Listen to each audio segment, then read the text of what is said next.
Council on Monday, August the 5th. If you would stand with me, and we'll be led for the Pledge of Allegiance this evening by Sea Scout Noah Carroll. And after that, we'll be led in prayer this evening by Reverend David Mark Owens, lead chaplain at Otterbein Franklin Senior Life Community. I pledge allegiance to the flag of the United States of America and to the republic for which it stands, one nation, under God, indivisible, with liberty and justice for all.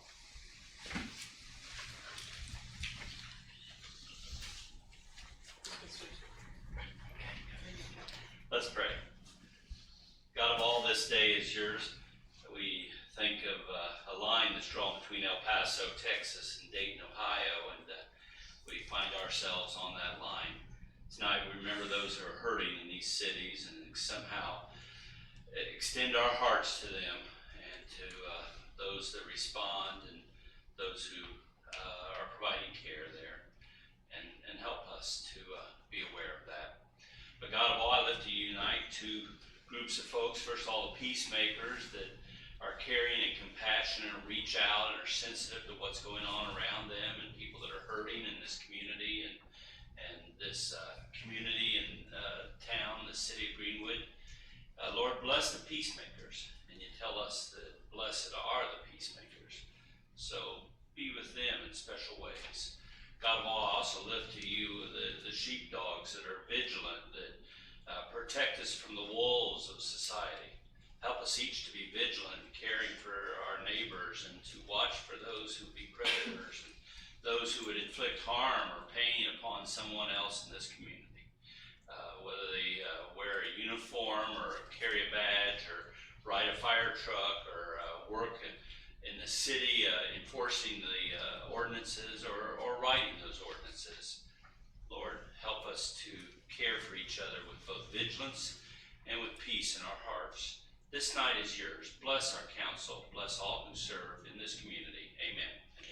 Thank you. You may be seated.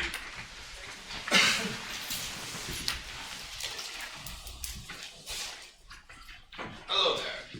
My name is Noah Carroll, as Mike Campbell said, and I am a Sea Scout for Ship 2621. And I'm mainly here just to fulfill some requirements of a Boy Scout Merit Badge citizenship in the community.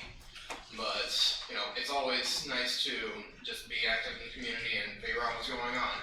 Particularly in my case, because I'm kind of, you know, I'm 17 years old, gonna be 18 in just 6 months. So where I stand right now, I'm kind of just wondering, should I kind of go far right, or should I just kind of stay where I am, like kind of, I don't know. Honestly, right now it's just kind of a hard time, not only just for the country in general, but also for me, because not only am I having to deal with being a senior in high school, being a Sea Scout for probably the rest of my time, which is going to be 3 years, and just so many things that are going to be stacking up on top of each other that at this point there's not much we're going to be able to turn. So yeah, just Thank you. saying, just Don't leave my soul.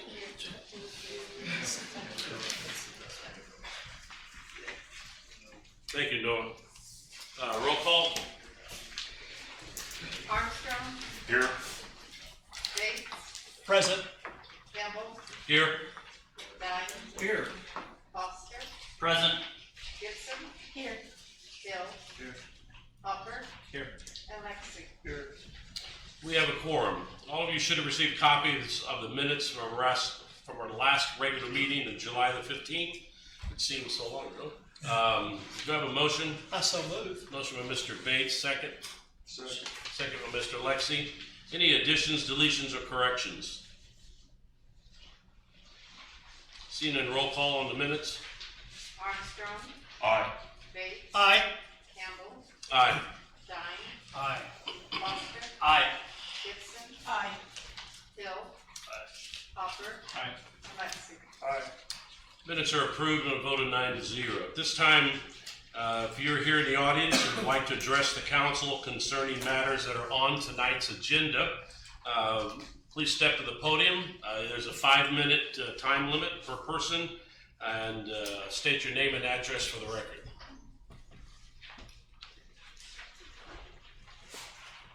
Okay, I do. If someone, You're second in place over there, it looks like. Sorry. Yep, you're fine. Michelle Bailey, 859 Riverside Drive, Greenwood, Indiana. Since May 2nd, when I became aware of the Greenwood City Ordinance Division 7, massage establishments, and masseurs, I have invested hours gathering information and reading over city ordinances and Indiana State Code. My research has included communications with massage therapists who currently have massage therapy practices located in Greenwood, as well as my district councilman, both state and national representatives from the American Massage Therapy Association, and several city Greenwood employees. I've tried to gather the facts and educate myself with the workings of your city government. What all this boils down to is that based on the current Greenwood City Ordinance, massage therapists are being forced to practice illegally in one of two ways.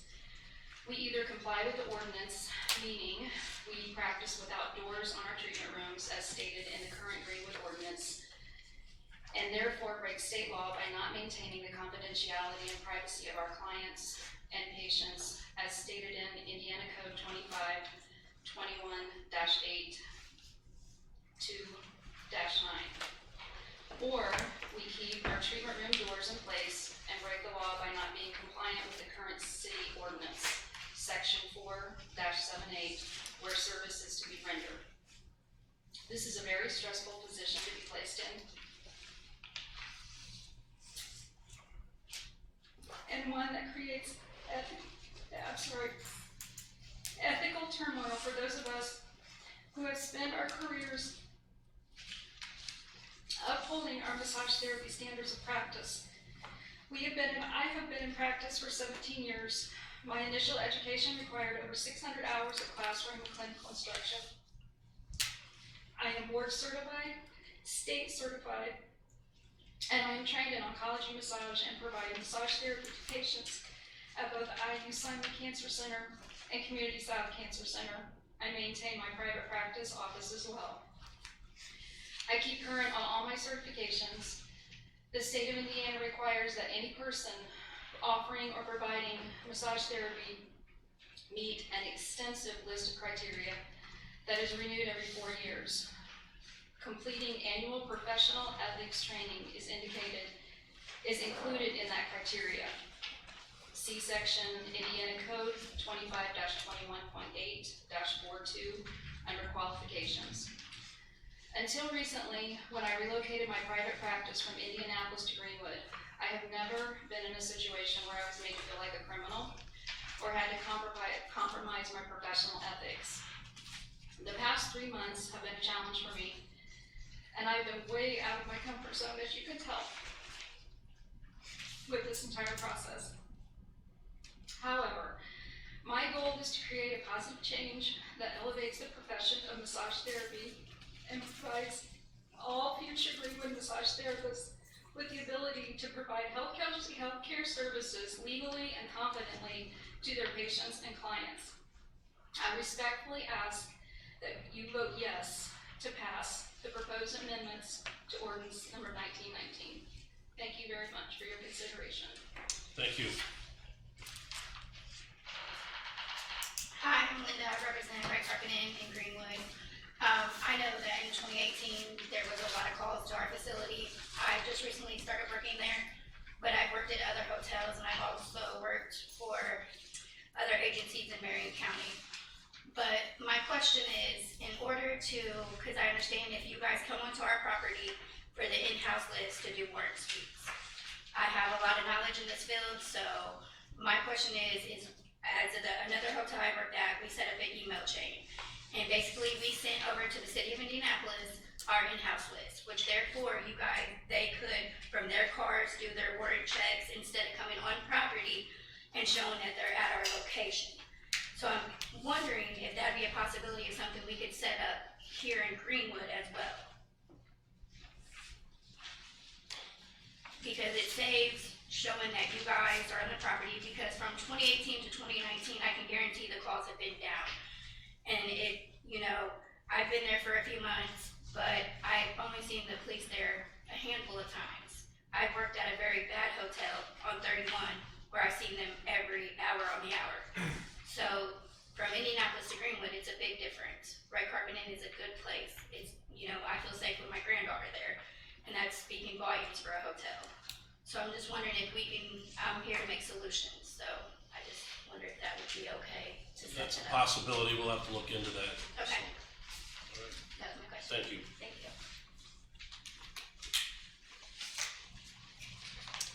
Good evening, council members, friends and neighbors.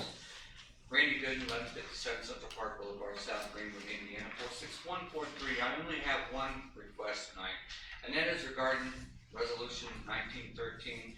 And I spoke about this whenever it was coming before as an intent to consider. And all I'm asking for is on this, whenever we start looking at the tax abatements, if we could start looking at, instead of the 10 years, if we could back it down to 5. And the only reason I say that is Beckman's been before us, before you, several times that I've been here the last 5 years, and it's just finding a way to where we don't have to get away the full 10 years if at all possible. Thank you for your time. Thank you, Randy. Anyone else? All right, seeing none. Moving on, reports, Corporation Counsel. Should have received the semi-monthly report item and also the litigation report on SharePoint. If you have questions, please contact me. Anything from the Controller's Office? Yeah, not this time. Any committee or board reports? The RDC has not met since our last meeting, so we have a meeting next Tuesday, week from tomorrow. We'd just like to announce that the Ochre project at the social is going well. The satellite locations for the activities, that's going very well, and it looks like that maybe we're a little bit ahead of schedule. Good, good. Any other committee or board reports? Seeing that, ordinances and resolutions. First reading, ordinance 1920. An ordinance vacating platted drainage and utility easements located at 361 Red Road Place, sponsored by Bill. Do I have a motion? So moved. Motion by Mr. Dine, second. Second. Second by Mr. Bates. Sir? Matt Ham, owner of 361 Redwood Place. I didn't know if I needed to come up and All right, speak on well, behalf. we'll see if there are any questions. So, any discussion on the council? Ordinance 1921. Do have one suggestion. I believe in section 8, or not section 8, in the 1, 2, 3, 4, 5th whereas clause, we have a hearing date as set on today, August 5th. I thought that was going to be on first reading. We did not confirm with the clerk, and so it will actually be the second reading on August the 19th. So we do need an amendment to change that whereas clause to change the hearing date to August 19th. Okay, do I have a motion to amend, Mr. Bates, to amend ordinance 1920 to set the hearing date for August the 19th? Second by Mr. Dine. Any discussion on the amendment? Roll call on the amendment to ordinance 1920. Armstrong, Aye. Bates, Aye. Campbell, Aye. Dine, Aye. Foster, Aye. Gibson, Aye. Hill, Aye. Hopper, Aye. and Lexi. Aye. Ordinance 1920 is amended on a vote of 9-0. Any further discussion? Any questions? All right, seeing none, then roll call, ordinance 1920 as amended. Bates, Aye. Campbell, Aye. Dine, Aye. Foster, Aye. Gibson, Aye. Hill, Aye. Hopper, Aye. Lexi, Aye. and Armstrong. Aye. Ordinance 1920 as amended passes first reading 9-0. Ordinance 1921. An ordinance amending Greenwood Municipal Code 1993 as amended, Chapter 6, Safety Departments and Regulations to add Article 14 regarding hotels and places of public lodging, sponsored by Foster. Do I have a motion? So moved. By Mr. Foster, second by Mr. Dine. Any discussion? Ordinance 1921. I have some comments, Mr. President. And I've supplied each of you with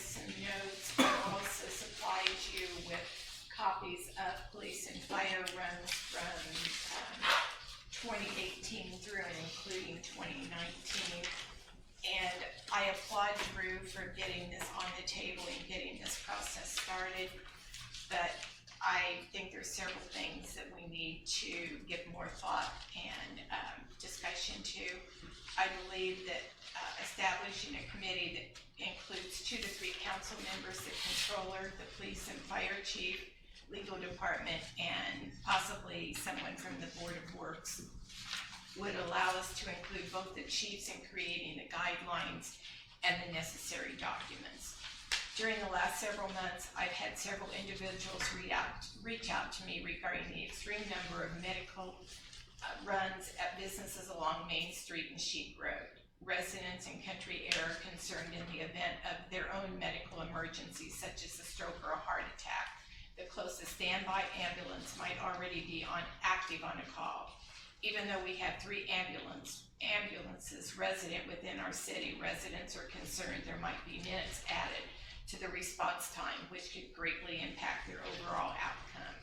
These same homeowners are complaining about impaired drivers cutting through their neighborhood. Also about the litter that's left behind. During a 10-week period of time from the second week of December through the end of February, there were 65 to 70 100 milliliter empty Fireball cinnamon flavored whiskey bottles picked up along Country Air between Emerson and Airport Parkway. I was also caught off guard by the seriousness of incidents that have happened in the last 5 to 6 weeks impacting businesses within the immediate area. It's apparent that the circumstances causing the increased number of police, fire, and EMT calls are not only affecting our police and fire, but the underlying issues are also creating havoc for nearby businesses. Not only do we need to create a means for improving the situation, but be sure that we have realistic procedures for enforcing the ordinance once we move forward. Then I've given you a list of at least 3 of the hotels, the number of police or fire runs that have been made there. For instance, in town suites, there were 228 police runs through January 1st of 2018 through July the 15th of 2019, and 98 of those, 228, appear to be medical related. There were 63 fire runs and at least 65, I'm sorry, I've got a number wrong here, but there were 63 calls and I think 37 of those look to be medical related. With these numbers in mind, now think about the children that are apparently living in these establishments. The school bus makes regular stops each day. This does not also emphasize the prominent availability and potential of illegal sales happening right there within our city limits. How many impaired drivers are you meeting on the road as you make your way to the interstate? In addition, but not included in this ordinance, are runs to Vala Vista Hospital with 122 fire and medic runs so far this year. The call for service ratio was listed to be 2 to 0. I felt that we needed to know the number of rooms before we could establish the ratio, and looking at the existing number of runs, I feel like that's got to be changed. Drew did supply me with a list of the occupancy for the lodging rooms last Tuesday when he and I talked. It's imperative we find a way to help those that want help with their addiction if they are ready, but we must create guidelines to encourage certain establishments within our city to be more conscious of those they are attracting and providing accommodations to. As this ordinance moves forward, including the room number on the fire and medic runs or even on the police runs would be helpful, because it would help us to be able to see if there's permanent residents that are living there that are the underlying problem. I would like to have the application and any guidelines or documents that are going to be used created prior to the passing of this ordinance, so the council has insight as to how these things are going to be handled. The annual fee proposed is $25, and I know that we don't want to generate revenue, but at the same time, $25 for the administrative fees is just nothing at all. This would also be for a period of 5 years, and a lot can happen in 1 year, much less providing a license for 5 years. I've got some other things that are listed here for your reading, council members. But I just feel like we need this committee that looks at this and takes this more in depth. I'd like to close with, just today, I was talking with the manager of Mutual Bank located at 893 East Main Street. On July 12th, Mutual Bank and the Mexican restaurant out there had a power failure. And in looking to see if maybe there was a Duke truck in the vicinity and maybe they were working on the power, someone, I believe it was from the Mexican restaurant, saw someone at the back of their facility at their meter or their electrical cabinet. They asked the person what they were doing, and they said, "I'm fixing your power." And they said, "What company are you with?" And the person said, "I'm not with a company." So the culprit was an impaired or disoriented man that had accessed the outside electrical panel. Think of the danger of that. On either July 16th or 17th, at 8 a.m. in the morning, one of the tellers from Mutual Bank reported for work and was going to get the property ready for business that day. The person couldn't access the front door because there was someone passed out on the sidewalk blocking the door up against the door. The person called the police responded, and the individual had the impression that this was a frequent occurrence with this individual. Now, I don't know if this is a homeless person or what, but we've got a lot of people out there that do need help. Yet another day within the last month or so, an elderly lady that is a resident at a nearby location, they recognized her because she comes in frequently wanting to get quarters for bills, so I guess the machines over there. And this lady in the past has bought candy bars that were being sold by a not-for-profit. On this particular day, the lady came in, she gave him the bill, she got her quarters, she had a large purse, she put her purse on the counter, opened her purse, and she dumped the candy bars in her purse and left. This type of activity is going to affect the potential of the customers at that bank. And so it's not just what's going on at the properties and the emergency runs and the EMT runs that are happening, but it's also, we've got a responsibility to the residents in the area and to the businesses. And first and foremost, it is that responsibility. It's a serious situation that has many facets to be addressed. I believe that ordinance 1921 as presented is a good start, but in my opinion, we need to form a committee to fine-tune the ordinance, create the necessary documents and forms, and not hastily pass this. All right, thank you, Linda. Any other discussion at this time? Yes. I'm in favor of this ordinance if we get it fine-tuned. I understand what you're trying to say, ma'am. And it would be great if you could fax your residents, and that way the officers could check for warrants. But if there's not a warrant, that doesn't mean they're not bringing drugs into your place. So with your help as a proprietor, manager, and the police department and the community working together, I think we can help solve the problems out there. And I'm sure this council would, and the police department and the fire department would be great to work with you. So, you know, I'm not against you. I'm for making Greenwood a better place. And like I say, I don't want you to feel like you're being rained on, but I think your idea is good and it can help to a certain way. But like I say, if we can get this ordinance fine-tuned where it's enforceable, where it spells out the rules and regulations and everything, I think it would be a great asset for the city. And I'm not against you either. I want to make it safer for you and the employees and the people that are out I do there. have a question though. Since we're on this topic, we also have a methadone clinic within arm's reach of these hotels. What does that bring? You know, We understand exactly. so, I mean, it makes And it, that's- that's all in the same circle, unfortunately. And that's in my memo, is that in addition, that we do have the runs to Valley Vista Hospital. I'm all for whatever's gonna make Greenwood better. I've worked in Marion County, I've worked in this field, so I understand. So I'm supportive of whatever is gonna benefit all of us. And I support treatment, but those people Oh, have to absolutely. be ready. All right, if I understand right, Ms. Gibson would like to table or postpone this ordinance? I would like for us to appoint a committee. Right, but we Yes, need to postpone. deal with the ordinance first, so postpone it until our next meeting? Or Wait table it we until bring it- further Well, notice? let's table it till further notice, because I don't know how long it's going to Is take. that a motion then on your part? Yes, To it table? is. Can we get it to second reading and then do it? That way we don't have 4 weeks after we get it where we want it of waiting. I don't think it'll happen that quickly. Well, no, I'm saying, once we get it figured out, if we table it now, we still have to do first and second reading. So if we do a first reading and approve it now, for first reading, then once we get it in the shape it's in, we only have 1 more reading, as opposed to waiting 4 weeks for it to go in. That's That's all, fine, but that's all I I'm saying. thought I read something here that this wouldn't be effective until the first of the year. I may be wrong on that. That's fine if you want to take it through first Yeah, reading. is there an effective date on here?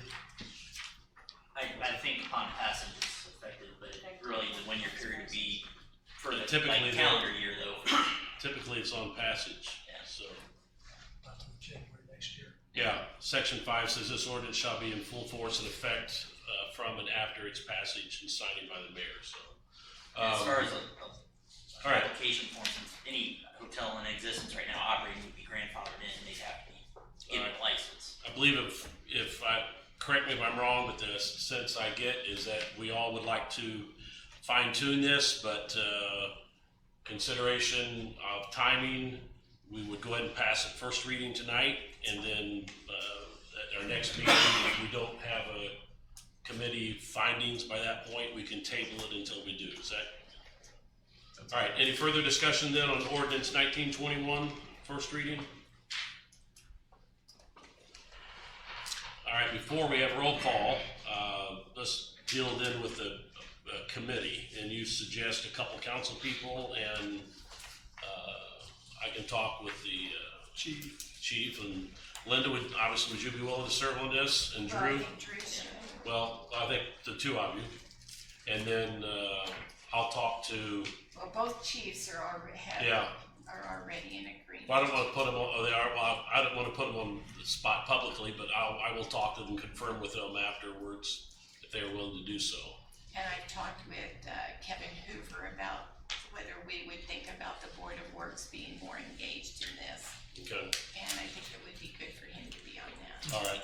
I will, then we'll form a committee, what do you want to call it? Ad hoc committee. Well, I know an ad hoc committee on hotel reform. That might Anyway. be dangerous. All right, we've done that. Any further discussion on ordinance 1921? Seeing none, roll call, first reading, ordinance 1921. Campbell, Aye.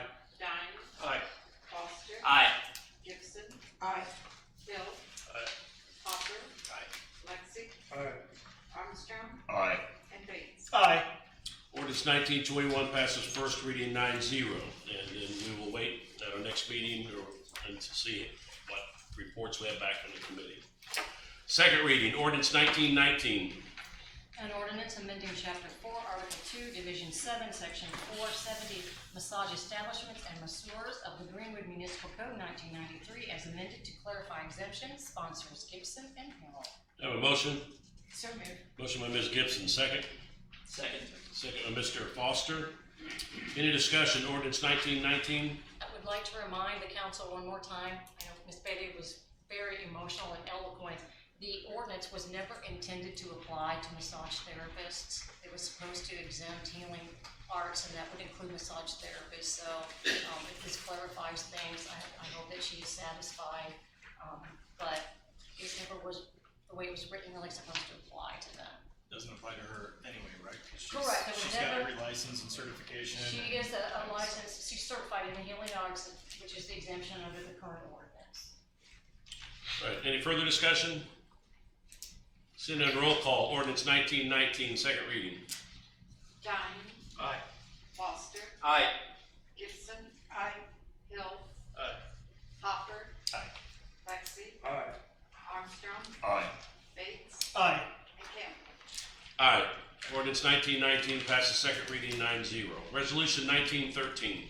A resolution declaring certain area within the city of Greenwood an economic revitalization area and qualifying certain real property improvements for tax abatement and setting the time and place for a public hearing. Becknell Industrial, South Tech Business Park, Building 3. Have a motion? Motion by Mr. Hopper, a second? Second. Second by Mr. Lexi. Mr. Sherman, yep. Yes. Thanks. I'm here in case there are any questions. Any questions for Mr. Sherman or discussion on the council? And this is another one that I would recommend, a motion to amend. You had suspended rules, and so it is moving faster than we anticipated. And in section 8, we have the confirmatory being advertised for Wednesday, September 4th, 2019. That needs to be changed now to Monday, August 19th, 2019. Okay, do I have a motion to amend resolution 1913 to change that date? Motion Mr. Hopper, second by Mr. Foster. Any discussion on the amendment? Seeing none, roll call on the amendment to resolution 1913. Foster, Aye. Gibson, Aye. Hill. Aye. Hopper. Aye. Lexi, Aye. Armstrong, Aye. Bates, Aye. Campbell, Aye. and Dunn. Aye. Resolution 1913 is amended on a vote of 9-0. Any further discussion on resolution 1913 as amended?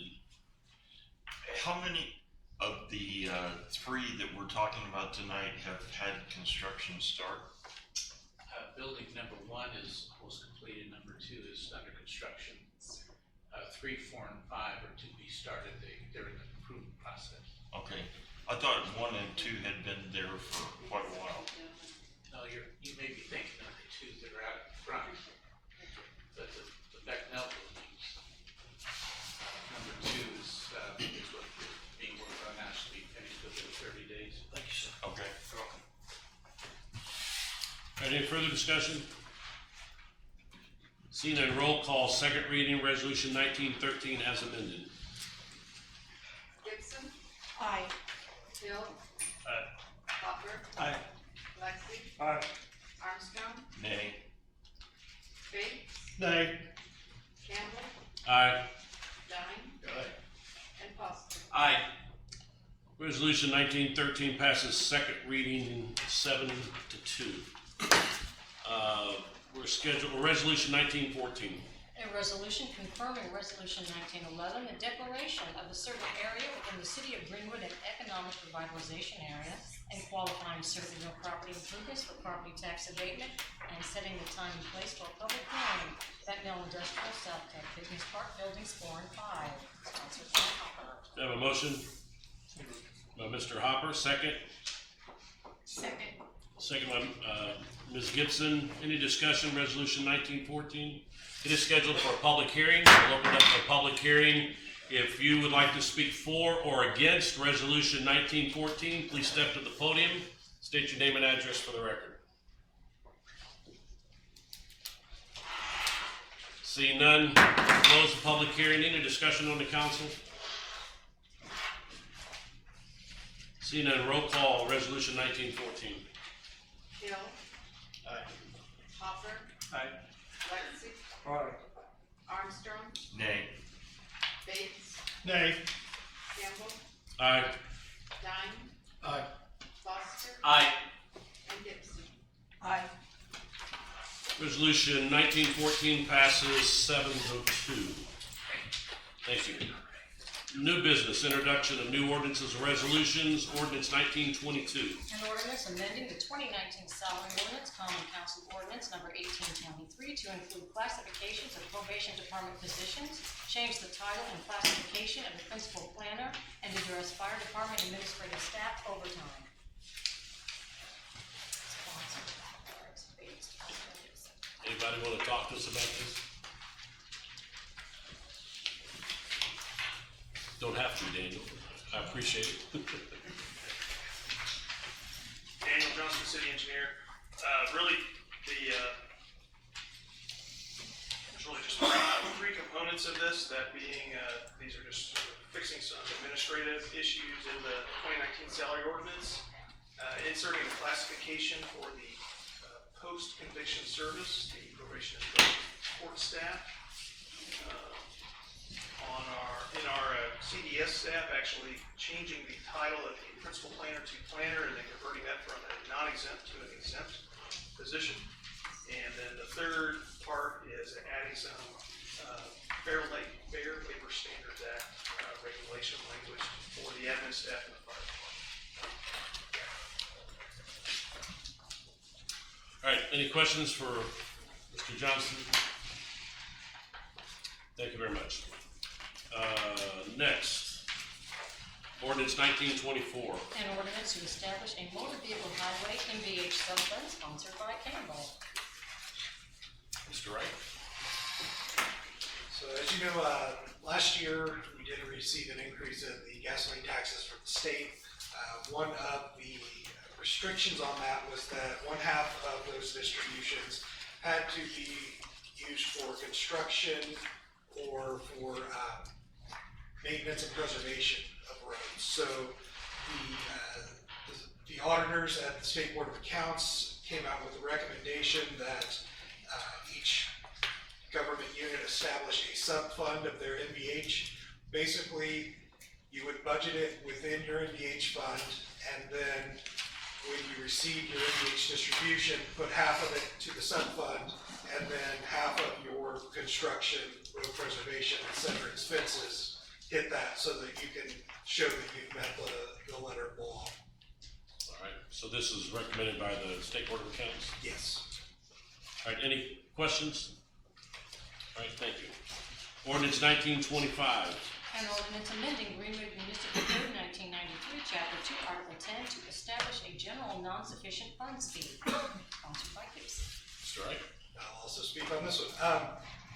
We discovered that we have non-sufficient funds fees on the utility side of things, but we don't have one on the city side. The $20 fee proposed would basically cover what the bank charges us, plus any administrative costs for trying to track down and get reimbursed.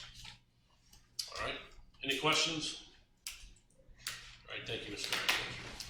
Resolution 1915. A resolution on the Greenwood Common Council authorizing the filing of an application for the acceptance of and implementation of an Edward Byrne Justice Assistance Grant in the amount of $22,721 with the U.S. Department of Justice and related matters. Funding for purchase of equipment, sponsored by Gibson. Chief Lau. As we have in years past, this agreement would go with the federal government to provide this equipment to the department. Part of the reason for the request for suspension is a deadline that's been imposed upon us by the Department of Justice. All right, there's a request for suspension. Do I have a motion? So moved. Motion by Ms. Gibson, second by Mr. Dine. Any discussion on suspension of the rules?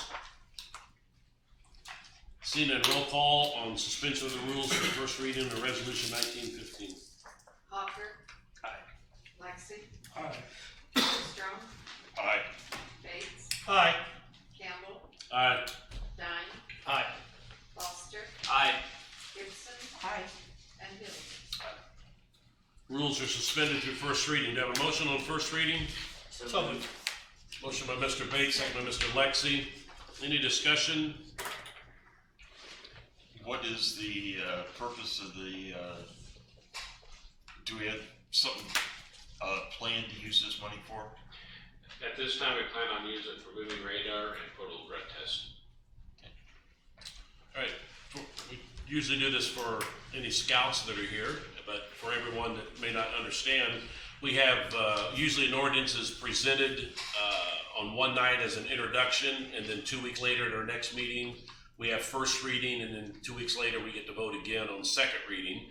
Sometimes for various reasons tonight, due to time factor, we can suspend the rules, and it usually we do it once in a night. It only requires 2/3 majority. If we were to try to suspend it through second reading all in the same night, it would require a unanimous vote. So just so you know, so we are suspending it through first reading. Any further discussion on first reading? Chief, could I ask you a quick question right here?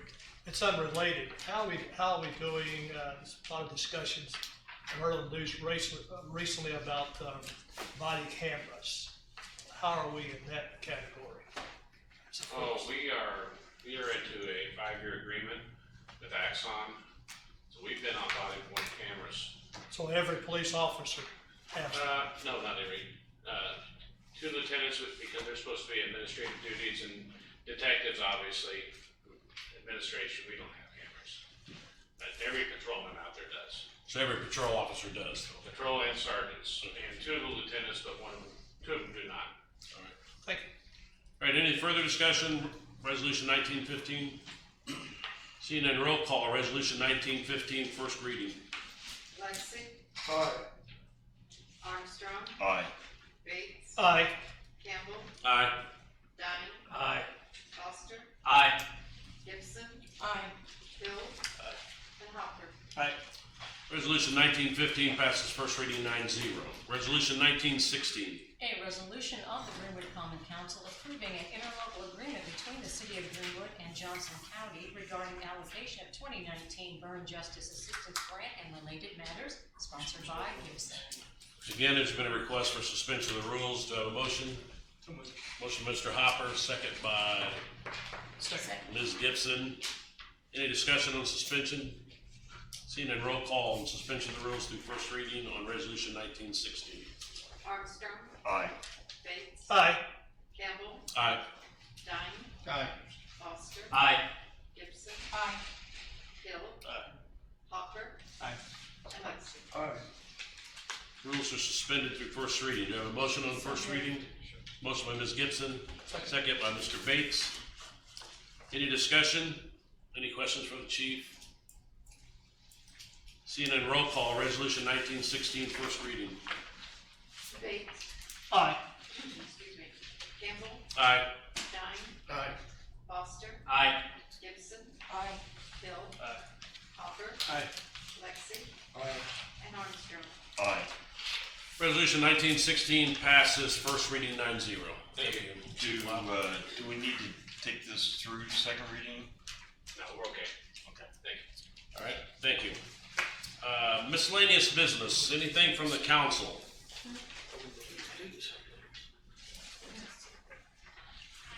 Council, any miscellaneous business? Anything you want to talk about? All right, seeing none. At this time, it's the second opportunity for members of the audience to address the council. However, this time it's concerning business that is not on the agenda. So if you would like to address the council, please step to the podium. State your name and address for the record. There's a 5-minute time limit. Hi, thank you for allowing me to speak. I am Dale Marmaduke, 1153 Pilgrim Road. I'd like to talk about the usurping of the Common Council's duties to the citizens.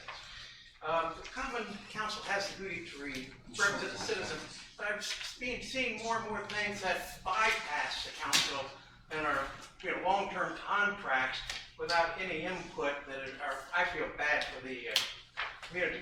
For example, we may all like Cummings coming in here, but nobody here discussed it, nobody voted on it, good deal or bad. I think the council has the job to do it. We had the issues with the long-term contract for AT&T coming in and vandalizing different yards in neighborhoods. Again, long-term contract, no input from citizens, no input from the council. I think these are things where your power is being usurped and that you as a council should stand up. We had the issue with the ice rink where a millionaire made $11 million in 1 year, wanted the city of Greenwood to pay for his ice hockey team's practice facility. The citizens spoke out against it, the council voted against it, yet our administration worked around the council trying to find ways to give away money and land and benefits for something that we've rejected. I think that we as a council and we as a citizen need to be ruled with our council in charge of reviewing these contracts, and I would ask that you take action to stop the usurping of your authority. Giving away millions of dollars for a company is something that this council should certainly be involved in. Long-term contracts for the state police that cost the citizens millions of dollars is something that the council should review. And I think that all long-term contracts, if we don't have it in our ordinance now, should be added as something that the council needs to approve, just to protect the citizens from bad long-term contracts. I'd address any questions if you might have them. My write-up, of course, explains many things. We have the middle school coming up. Don't you think you should have some input on the what will be subsidized middle school apartment complexes. I think we should, and I think we should bring these things back to the council and not allow them to be withered away. Citizens that represent you, elect you to represent them, and have to check the administration, and I hope that you will fulfill that role and follow open door policies so that the citizens can give input. Any questions? Thank you, Mr. Marmaduke. Anyone else from the audience wishing to address the council at this time?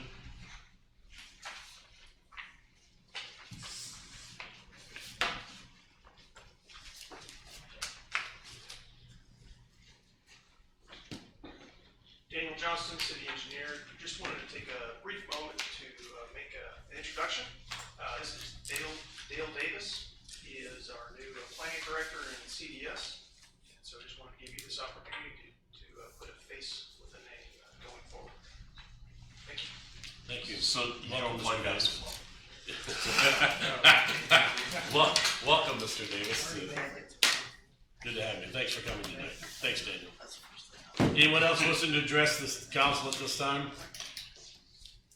All right, seeing that, moving on to other miscellaneous business, Corporation Council. We have none, sir. Anything from the controller? Anything from the mayor? He's stepping out. Yeah. See none. We are adjourned. Thank you.